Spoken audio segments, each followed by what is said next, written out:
Hello, everyone, and welcome back to another episode of On the Fly Casual Conversations around Coaching Youth Lacrosse.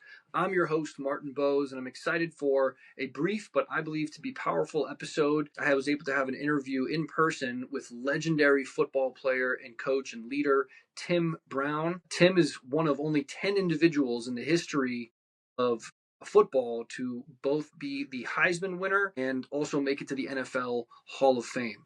So this is someone who has been an incredible athlete, all-time great type of talent, and an incredible human being that I was able to listen to on a panel at last week's Project Play Summit. This was held in Boston, where almost 1,000 professionals in the youth sports industry gathered.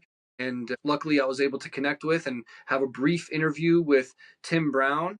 Tim has an incredible history as far as what he was able to do as an athlete, clearly, but he's also got initiatives as a coach and as a leader.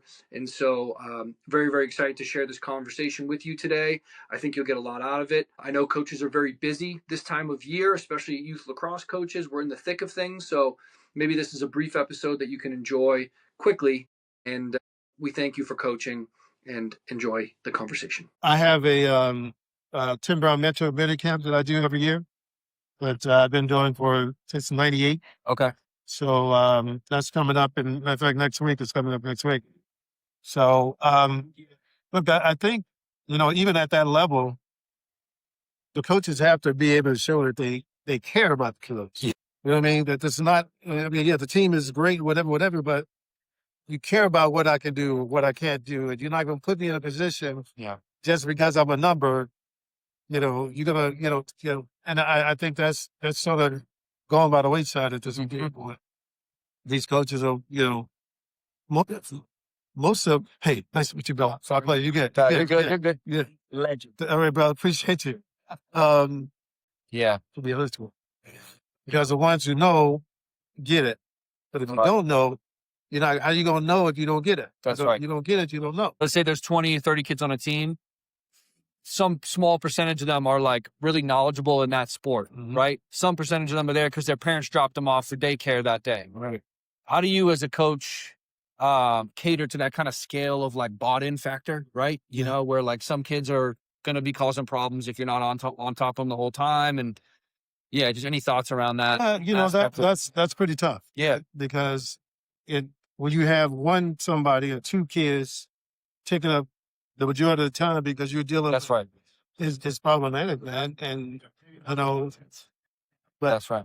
But at the same time, if you're trying to build a team, you have to build a team. Right. That word team is a big word. Yeah, right. People throw it around all the time, but it's a big word. And, I mean, there's reasons why certain teams don't win championships and certain teams do win. You can always go, I can tell you exactly why we didn't win championships. Exactly. Because I know what was going on in the organization. That's right. I mean, so, and even at a Pop Warner level, you gotta be smooth, man. Because if you're not smooth, you can't be, fighting it, Right. because that second you take the fight is the second you're not doing something. That's right. That's right. I mean? Last thing I'll say is kind of for me personally too. Sure, you have children. How many children do you have? 4.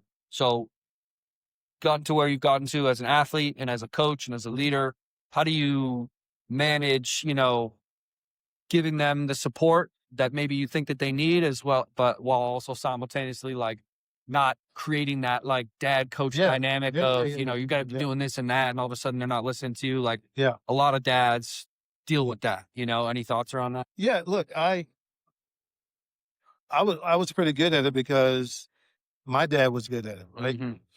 He was always dad. No matter what he told me about football, whatever. When I got home, I still had to take trash out. You know what I mean? Right. I still had to be Timmy. Right. And he was still going to be dad. And I think as a dad, you always have to look at, this is my daughter. Yeah. Right. She's going to be my daughter a lot longer than she's going to be an athlete. You know what I mean? So why am I, so focused on, and ruining the best part of growing up for her? You know what I mean? Right. And look, my kids, they were very talented, but they didn't want to play. They didn't want to play. Okay, we're going to have fun. Yeah, right. We're going to enjoy it. Yeah. Okay, I can enjoy it. all I'm asking, don't get 25 and come back to me and say, you know what I mean? And my 27-year-old, she did. She came back down. I want to hear. I want to hear. I want to hear it. You don't even start. I don't do it. We're going to be fighting up in here. Don't do it. Right. But I can, whatever that role I have to play, I play. I mean, I coach my kids in track. I coached my son in football, and he loved it. He was all into it, you know. Got to high school, things didn't work out for him, right? But I never had a moment where, you know, I would say, hey, you need me, I'm here. But if you don't, Right. if you got it, go ahead, big boy. Yeah, right. You know, it's the same thing to my girls. I ran track too. I ran track at Notre Dame. Yeah. I can help you, but if you got it, Yeah. do you. Right. Right. And that way, the relationship is always there. Yeah. And when we're not talking coach athlete, now we're talking dad's daughter. There's no leftover. There's no carryover. Right. You know what I mean? So, you know, again, I'm very fortunate that I have parents who, you know, did it, that, you know, put me in a situation where I could, you know, be very clear about what I need to do. Right. Yep. Well, thank you, man. Yep. Appreciate it. Thank you. All the best. Safe travels. Same to you.